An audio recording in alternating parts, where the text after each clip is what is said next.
Hey everyone, welcome back to my channel. So friends, चलिए हम will you remember मी के last part को शुरू करते हैं।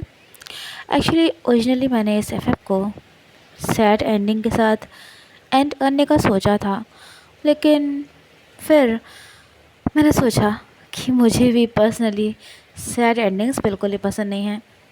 तो चलिए इस एफएफ को शुरू करते हैं। विंग अपने हस्बैंड लानवांग जी के साथ घर वापस आ गया था। वो गहरी नींद में था, तभी अचानक से उसकी आंखें खुली तो उसने देखा कि उसका हस्बैंड लानवांग जी उसके लिप्स पर किस कर रहा था, वो भी डीपली पैशनेटली। वांग जी के फेरामोस ने विंग को भी कर दिया था, लेकिन फिर भी उसने अपने से वांग जी को थोड़ा दूर किया और बोला, हस्बैंड ये आप। तभी वांग जी ने विंग के दोनों हाथों को उसके सिर के ऊपर पिन कर दिया और डीप एंड हस्की वॉइस में बोला कि वो विंग को प्यार करना चाहता है। विंग की हार्ट बीट बहुत तेज़ हो गई थी। वो बोला, हस्बैंड, लेकिन तभी वांग जी ने उसके नेक पर किस करते हुए कहा, विंग, लेकिन कुछ नहीं, प्लीज़ मुझे मत रोको ना। और तुम ही तो कह रहे थे ना कि तुमने मेरे लिए कोई सरप्राइज़ रखा है। विंग, तुमने अपनी कोई भी बात नहीं पूरी करी। क्या ये सही है? बताओ, क्या ये सही है जो तुम अपने हस्बैंड के साथ कर रहे हो? विंग ने तभी वांग जी के फेस को अपने हाथ में पकड़ा और कहा, हस्बैंड प्लीज़ ना, अभी हम मतलब सो जाते हैं ना, हम कल बात करेंगे इस बारे में। आप भी बहुत थक गए होंगे इतनी दूर ट्रैवल करने के बाद, हम कल बात करेंगे। तभी वांग जी विंग की आंखों में देखने लगा। वो बोला, विंग, मैं तुमसे कुछ पूछ रहा हूँ, तुम मुझसे कुछ छुपा रहे हो है ना? तुमने पहले तो कभी मुझे नहीं रोका था, फिर आज क्यों? क्या अब तुम्हारा मन नहीं होता अपने हस्बैंड को प्यार करने का? विंग, कितने मंथ्स बाद मुझे तुम्हारे करीब आने का मौका मिला है। तुम्हें पता है ना कि मेरी जॉब कितनी रिस्की है, और तुम ऐसे कर रहे हो। हाँ, और तुमने मुझे ये भी नहीं बताया कि तुम आर्मी कैंप में आए हो, और अब तुम ये सब कर रहे हो मेरे साथ ऐसे। विंग, अगर कोई वजह है तो मुझे बता दो ना। क्या तुम्हारे दिल में मेरे लिए प्यार कम हो रहा है? तभी अचानक से विंग ने वांग जी को अपने सीने से लगा लिया और कहा, हस्बैंड, ये आप कैसी बातें बोल रहे हो? हाँ, आप कुछ बोलने से पहले सोचते नहीं हो ना? मेरे दिल में आपके लिए ना प्यार कभी कम था, ना है, और ना ही तो होगा। आपने ऐसा सोच भी कैसे लिया? हाँ, आपने ये बात अपने दिमाग में भी कैसे लाई? आपको नहीं पता मैं इस दिन का कब से इंतज़ार कर रहा था कि कब कब आप मेरे पास आओगे, कब मैं आपको अपने गले से लगाऊंगा। विंग की बात सुनकर वांग जी के लिप्स पर एक स्माइल सी आ गई। उसने विंग के लिप्स पर एक पैशनेट किस किया और कहा, विंग, तो अब बताओ ना मुझे, तुम अभी मुझे खुद को प्यार करने से रोकोगे? तभी विंग ने वांग जी का हाथ पकड़ा और उसे अपने स्टमक पर रखा।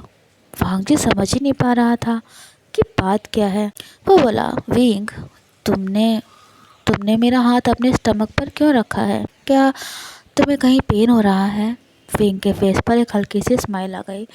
वो बोला, हस्बैंड, आप ही ना इतनी सी बात समझ ही नहीं पा रहे हो। तभी उसने वांग जी को अपने सीने से लगा लिया और उसके कान में धीरे से कहा, आप फादर और मैं मदर बनने वाले हैं। एक पल के लिए तो वांग जी बिल्कुल शॉक्ड हो गया था। विंग का फेस रेड हो गया। उसने वांग जी के गाल पर हाथ रखा और कहा, हस्बैंड, क्या हुआ? हाँ, आप कुछ बोल क्यों नहीं रहे हो? क्या आप खुश नहीं हो इस न्यूज़ से, इस सरप्राइज से? अचानक से वांग जी मानो अपने होश में आया, क्योंकि उसे यकीन ही नहीं हुआ था। उसने विंग की आंखों में देखते हुए कहा, विंग, क्या क्या क्या क्या कहा तुमने? मैं फादर बनने वाला हूँ? उसकी बात सुनकर विंग हंसा और बोला, हाँ मेरे प्यारे से पुत्रों से हस्बैंड जी, आप फादर बनने वाले हो, इसलिए मैं आपके साथ इंटीमेट नहीं हो सकता। डॉक्टर ने कहा है कि स्टार्टिंग मंथ्स में बहुत सावधानी बरतनी होगी, क्योंकि बेबी अभी डेवलप होना शुरू हुआ है। तभी विंग चौंक गया। वो बोला, हस्बैंड, ये क्या है? हाँ, आप रो रहे हो, मगर क्यों? आप खुश नहीं हो क्या? मुझे तो लगा था कि मेरा सरप्राइज सुन के आप। तभी वांग जी ने विंग के लिप्स पर एक डीप किस किया और कहा, विंग, मैं बहुत बहुत ज़्यादा खुश हूँ, लेकिन लेकिन मुझे यकीन ही नहीं हो रहा है कि हमारे प्यार की निशानी इस दुनिया में आने वाली है। विंग, तुम्हारे अंदर एक नन्ही सी जान पल रही है जो मेरी है। Wing, I love you so so much. Wing की आंखें बाहर आई थी अपने हस्बैंड लान वांग जी को ऐसे देखकर। वांग जी बोला, लेकिन विंग, तुम कब? वांग जी बोला, लेकिन विंग, तुम तुम्हें ये सब कब हुआ? तुम्हें कितने मंथ की प्रेगनेंसी है और डॉक्टर ने तुम्हें क्या कहा है? अचानक से विंग के फेस के एक्सप्रेशंस चेंज हो गए, पर तभी उसने खुद के फेस पर स्माइल वापस लाते हुए बोला, हस्बैंड, मेरा 4th मंथ लग चुका है, मतलब ऑलमोस्ट कंप्लीट हो चुका है, और डॉक्टर ने कहा है कि मैं और बेबी दोनों ही बहुत अच्छी कंडीशन में हैं। उसकी बात सुनकर वांगची बोला, विंग, 4th मंथ? तभी वो बोला, विंग, क्या ये तब की बात है जब मैं 2 डेज़ की लीव पर आया था? ये सुनते ही विंग ने वांग जी के नेक के अराउंड अपने हैंड्स को रखा और कहा, हस्बैंड, हाँ, ये उसी वक्त की बात है। उस वक्त आप रट में थे और इंटीमेट होते वक्त मेरी हीट भी स्टार्ट हो गई थी, और इसीलिए मैंने उस वक्त बेबी कंसीव कर लिया था। लेकिन इस न्यूज़ का पता मुझे खुद आफ्टर 1 मंथ चला था, जब मुझे अपनी थोड़ी सी तबीयत ख़राब लगने लगी थी। वांग जी का फेस थोड़ा सा सैड हो गया। वो बोला, विंग, मैं तुम्हारे पास नहीं था ना जब तुम्हें ये न्यूज़ पता चली होगी, और तुमने मुझे बताया क्यों नहीं इस बारे में? विंग, ये हमारा बेबी है, तो मुझे अपनी वाइफ और बेबी दोनों के बारे में हर एक बात पता होनी चाहिए ना। विंग ने वांग जी के गले पर किस किया, कहा, हस्बैंड, प्लीज़ आप उदास मत होना। हमारी शादी को 4 साल हो चुके हैं। इससे पहले भी मैं 3 बार प्रेग्नेंट हुआ था, लेकिन किसी न किसी वजह से हमारा बेबी नहीं बच पा रहा था। मैं जानता हूँ कि आप हमारे बेबी को लेके कितना ज़्यादा खुश थे, लेकिन मेरी इस वीक बॉडी की वजह से हर बार मुझे मिसकैरेज हो जा रहा था। आई नो कि आपने कभी मुझे कुछ नहीं कहा, लेकिन क्या मुझे नहीं पता कि आपने हमारे बेबी को लेके कितने सारे सपने सजाए थे, कितना खुश थे आप। इसलिए इस बार जब मैं पूरी तरह से श्योर हो गया था कि हमारा बेबी अब सेफ़ है, तो ही मैंने आपको बताया। मैं नहीं चाहता था कि फिर से आपको नाउम्मीद होना पड़े या आप उदास हो। ये कहते कहते विंग की आंखों में आंसू आ गए। वांग जी ने उसके आंसू पोंछे, उसकी आइज़ पर, उसके लिप्स पर किस किया, कहा, विंग, प्लीज़ तुम खुद को ब्लेम मत करो। जो हुआ उसमें तो मैं कोई गलती नहीं थी। ये सुनकर विंग बोला, हस्बैंड, मेरी ही तो गलती थी ना, मेरी ही गलती थी।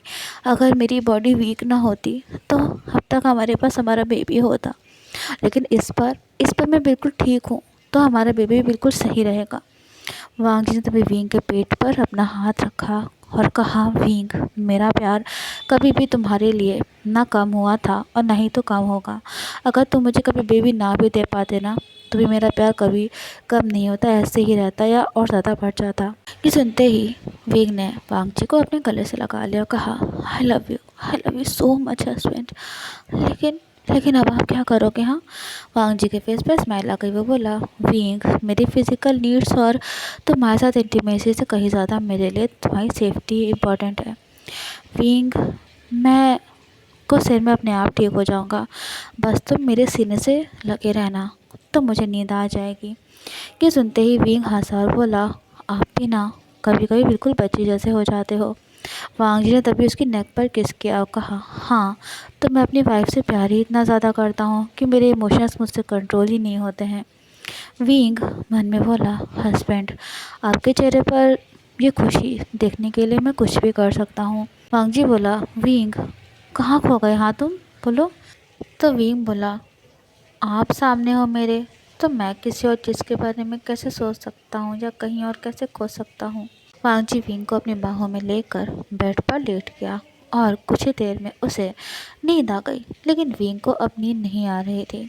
उसने वांग जी की ओर प्यार से देखा और कहा, हस्बैंड, प्लीज़ मुझे माफ़ कर दीजिएगा। उसकी आंखें आंसुओं से भरी थी। अगले दिन जब भी गुड न्यूज़ लैन फैमिली और जियांग फैमिली ने सुनी तो उनकी खुशी का तो ठिकाना ही नहीं रह गया था। इसी को सेलिब्रेट करने के लिए एक गेट टुगेदर रखा गया। सब कुछ ठीक चल रहा था।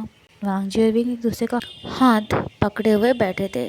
जियांग यानली विंग की जो बड़ी सिस्टर थी वो विंग के पास आई और बोली, आशियान हम सब बहुत खुश हैं, लेकिन अब तुम्हें अपना और अपने बच्चे का और अच्छे से ध्यान रखना चाहिए। अभी कुछ ही दिन टाइम पहले तुम बेहोश हो गए थे और पूरे एक वीक तक तुम्हें हॉस्पिटल में रहना पड़ा था। विंग की तो जान गले में अटक सी गई। जिस बात को उसने वांग जी से छुपाया था वो अब वांग जी के सामने आ गई थी। वांग जी सुनकर चौंक गया और बोला, शिजे ये आप क्या बोल रही हो? विंग विंग हॉस्पिटलाइज था? कब हुआ ये सब? हाँ, और अब मुझे क्यों नहीं पता इस बारे में? विंग ने सिचुएशन को संभालने की कोशिश करते हुए कहा, हस्बैंड वो आप क्या भूल गए? मैं लास्ट ईयर बहुत बीमार हो गया था। शीजे तब की बात कर रही है? ज्ञानली बोली, आशियान मैं पिछले साल की नहीं, मैं भी कुछ दिन पहले की बात कर रही हूँ, कुछ वीक्स पहले की। तभी चेंग ने यानली का हाथ पकड़ा और कहा, शीजे मुझे लगता है विंग ने अपने हस्बैंड को उस बारे में नहीं बताया जो अभी आप बोल रही हो। यानली तो घबरा गई क्योंकि वो जान गई थी कि अब विंग की तो क्लास लगने वाली थी। वो बोली, वांग जी वो शायद मुझे गलतफहमी हो गई थी, लेकिन अब बात हाथ से निकल चुकी थी। वांग जी बोला, विंग क्या है ये सब? क्या इसीलिए तुम मुझसे कॉल पर बात नहीं कर रहे थे? हाँ, मैं इतनी बार तुम्हें कॉल कर रहा था, लेकिन हर बार मुझे गगा से तुम्हारा हाल पूछना पड़ता और हर बार मुझे यही लग रहा था कि तुम्हें टाइम नहीं मिल पा रहा होगा। बोलो विंग, तुम हॉस्पिटलाइज थे इसलिए तुम मुझसे बात नहीं कर पा रहे थे, है ना? बोलो। वांग जी जो कुछ से पहले तक खुश था, हंस रहा था, मुस्कुरा रहा था, अब उसका फेस बिल्कुल बदल चुका था। फेस के एक्सप्रेशंस चेंज हो गए थे। विंग समझ गया था कि अब झूठ बोलने का कोई फ़ायदा नहीं था। वांग जी बोला, विंग मेरी तरफ देखो और बताओ मुझे, क्या ये सच है जो मैंने सुना है अभी? विंग वांग जी से नजरें चुरा रहा था। वो बोला, हस्बैंड वो मैं। तभी वांग जी सोफा पर से उठ गया। उसे ऐसे देख कर सब चौंक गए। श्रीचंद जल्दी से आए और बोले, वांग जी क्या हुआ है, तुम इतना ज़्यादा गुस्से में क्यों हो? वांग जी बोला, मुझे आपसे ऐसी उम्मीद बिल्कुल भी नहीं थी। श्रीचंद बोले, लेकिन वांग जी हुआ क्या है, बताओ तो मुझे। पर वांग जी बिना कुछ बोले ही अपने रूम में वापस चला गया और कस कर रूम का डोर उसने लॉक कर लिया। विंग बहुत ही ज़्यादा नर्वस हो गया था, परेशान हो गया था। शिचन बोले, विंग क्या हुआ है? वांग जी इतना गुस्से में क्यों था? क्या हुआ है? विंग बोला, गगा वो उन्हें पता चल गया कि मैं बेहोश हो गया था और हॉस्पिटल में एडमिट था, और ये बात मैंने उसे छुपाई थी। इसी बात से हस्बैंड बहुत ज़्यादा गुस्से में है। तभी यान लिया आई और बोली, हाँ शियान, आई एम सॉरी, मेरी वजह से ये सब हो गया, मुझे नहीं पता था कि तुमने अभी तक उससे ये नहीं बताया। प्लीज़ आशियान, प्लीज़ अपनी शिजे को माफ़ कर दो। यानली की आंखें आंसुओं से भरी हुई थी। तभी विंग ने अपनी शिजे का हाथ पकड़ा और कहा, शिजे प्लीज़ आप सॉरी मत कहिए, एक ना एक दिन तो उन्हें पता ही चलना था ना, मेरी ही गलती थी, मुझे उनसे सब कुछ बता देना चाहिए था, मुझे उसे नहीं छुपाना चाहिए था। अब देखिए ना, वो गागा से भी गुस्सा हो गए मेरी ही वजह से। लानकुरन शिचन पर गुस्सा कर रहे थे। वो बोले, देखा देखा शिचन, झूठ बोलने का नतीजा, अब वांग जी को कौन संभालेगा? हाँ, कहाँ हम सब सेलिब्रेट कर रहे थे और कहाँ ये सब हो गया। बेचारा विंग रो रहा था। वो जानता था कि उसने वांग जी को बहुत हर्ट किया है। अब वो क्या करे, कैसे मनाए, उसे कुछ समझ में नहीं आ रहा था। तब यानली विंग के पास आई और उसके सिर पर प्यार से हाथ फेरते हुए बोली, यार श्यान, तुम जानते हो ना कि वांग जी तुमसे कितना ज़्यादा प्यार करता है। उसका गुस्सा अपनी जगह पर जायज़ है। उसे तो यही लग रहा होगा ना कि क्या वो इतना भी इम्पोर्टेंट नहीं था तुम्हारे लिए, तुम्हारी लाइफ में, कि तुमने उसे अपने बीमार होने की बात भी बताना ज़रूरी नहीं समझा। आशियान, तुम ही हो जो वांग जी को संभाल सकते हो, उसे मना सकते हो। अपने शिजे की बात सुनकर विंग बोला, शिजे थैंक यू मुझे हिम्मत देने के लिए। ये कहकर वो ऊपर रूम की तरफ जाने लगा। विंग ने डोर पर नॉक किया और कहा, husband please please door open कर दीजिए। लेकिन वांग जी ने उसे कोई आंसर नहीं दिया। विंग की वॉइस हैवी हो गई थी, वो रो रहा था। वो बोला, husband please please door open कर दीजिए, प्लीज़ डोर ओपन कर दीजिए। मैं जानता हूँ कि आप मुझसे नाराज़ हो, मैंने आपसे बात छुपाई, लेकिन प्लीज़ ये आखिरी बार है, मैं फिर कभी ऐसा कोई काम नहीं करूँगी जिससे आपको बुरा लगे, आपको हर्ट हो। Please husband, please I am sorry, door open कर दीजिए। तभी रूम का डोर ओपन हुआ। वांग जी ने विंग का हाथ पकड़ा और उसे रूम के अंदर ले लिया। विंग कुछ बोलना चाह रहा था, तभी वांग जी ने उसे अपने सीने से लगा लिया और कहा, विंग क्यों किया तुमने ऐसा? हाँ, क्या क्या मैं इस लायक भी नहीं था कि तुम मुझे बता सकते कि तुम इतना बीमार थे, तुम्हारी इतनी ज़्यादा तबीयत ख़राब थी? हाँ, मुझे पता है कि मैं अपनी ड्यूटीज़ की वजह से तुमसे दूर रहता हूँ, लेकिन wing I am your husband, I am your husband. Wing क्यों किया तुमने ऐसा? हाँ, ऊपर से तुम प्रेग्नेंट हो। मैं तुमसे कहा है ना कि Wing you are my everything. Damn it Wing, I am your husband. तुम कैसे कैसे ये बात भूल सकते हो? और तुमने मुझे बताया नहीं, और तुमने काका को भी बोल दिया कि वो मुझसे ना बताएं। विंग बोला, हस्बैंड आई एम सॉरी ना, आप उस वक्त अपनी ड्यूटीज़ में बिज़ी थे, मैं आपको परेशान नहीं करना चाहता था। प्लीज़ हस्बैंड, आपको पता है ना कि अगर आप मुझसे नाराज़ हो रहोगे तो मुझे अच्छा नहीं लगेगा। Please husband. तभी वांग जी बोला, विंग तुम मेरे सिर पर अभी के अभी हाथ रखो और मेरी कसम खाओ कि प्रेगनेंसी में तुम्हें कोई रिस्क नहीं है। डॉक्टर ने तुमसे यही कहा है ना जो तुमने मुझसे कहा था। विंग बोला, हस्बैंड ये आप कैसी बातें कर रहे हो? वांग जी बोला, विंग अगर तुम्हारी नॉर्मल डिलीवरी होनी है तो खा लो मेरी कसम, क्या है प्रॉब्लम? हाँ, खा लो कसम मेरी। विंग बोला, हस्बैंड मैं आपकी कसम नहीं खा सकता हूँ। ये सुनते ही वांग जी शॉक्ड हो गया। वो बोला, विंग क्या मतलब है तुम्हारा? हाँ, तुम मेरी कसम नहीं खा सकते हो? विंग वांग जी के गले से लग गया। बोला, हस्बैंड प्लीज़ आप मुझे गलत मत समझो। हाँ हाँ, थोड़ी सी कॉम्प्लिकेशंस है मेरी प्रेगनेंसी में, लेकिन डॉक्टर ने मुझसे कहा है कि 90% चांसेस हैं कि सब ठीक हो जाएगा। वांग जी ने विंग को अपने से दूर किया, उसकी आंखों में देखते हुए कहा, विंग और और मैं सोच रहा था कि इस बार सब ठीक है, लेकिन लेकिन I just can't trust you any more. तुम अभी के अभी मेरे साथ डॉक्टर के पास चलो। हम मुझे मुझे ऐसा बेबी नहीं चाहिए जिससे मेरी वाइफ की लाइफ खतरे में पड़े। विंग बोला, प्लीज़ हस्बैंड मेरी मेरी बात सुनिए। मैं ऐसा नहीं कर सकता हूँ। अब अबॉर्शन नहीं हो सकता है। फिफ्थ मंथ लग चुका है मेरा। I can't. वांग जी बोला, लेकिन क्यों विंग? जब तुमको पता था कि तुम्हारी बॉडी बेबी कंसीव करने की कंडीशन में नहीं, फिर भी तुमने सब क्यों किया? हाँ, जब मुझे कोई प्रॉब्लम नहीं है तो तुम्हें क्या प्रॉब्लम है विंग? अभी पूरी लाइफ हमारे सामने पड़ी है, नहीं होगा बेबी, हम रह लेंगे उसके बिना, कम से कम हम साथ में तो रहेंगे ना। तभी विंग बोला, please husband I want this baby. मैं जानता हूँ कि आप मेरी प्रेगनेंसी की बात सुन के कितना खुश हैं। Please husband. वांग जी बोला, विंग अगर अगर तुम्हें कुछ हो गया तो मैं क्या करूँगा? मैं कहाँ जाऊँगा? मेरी तो लाइफ ख़त्म हो जाएगी, मैं भी नहीं जी पाऊँगा। Wing please I beg you, मेरे साथ डॉक्टर के पास हो। लेकिन विंग के आंसुओं के सामने और जिद के सामने वांग जी को मान नहीं पड़ा। उन बचे हुए मंथ्स में वांग जी ने विंग का बहुत अच्छे से ध्यान रखा था। आर्मी कैंप में जाके भी उसने विंग से कांटेक्ट बना के रखा, और जब कहीं लीव मिलती थी तो वो विंग के साथ आता था, अपना टाइम बिताता था। सबकी दुआओं का असर का नतीजा था कि विंग की डिलीवरी में थोड़ी कॉम्प्लिकेशंस आई थी, लेकिन फाइनली सब ठीक हो गया। विंग ने एक प्यारी सी बच्ची को जन्म दिया था। पूरे 4 दिन तक विंग आईसीयू में एडमिट था, उसे होश ही नहीं था, लेकिन वांग जी के प्यार ने उसे वापस होश में ला ही दिया था। और इस तरह से विंग और वांग जी की लाइफ को उनकी बेटी ने पूरा किया था, खुशियों से भर दिया था। सो फ्रेंड्स, इसी के साथ ये will you remember me FF and होता है। तो आई होप आपको अच्छा लगा होगा। मिलते हैं नेक्स्ट FF के साथ आप सबसे जल्दी। Till then take care and have a nice everyone.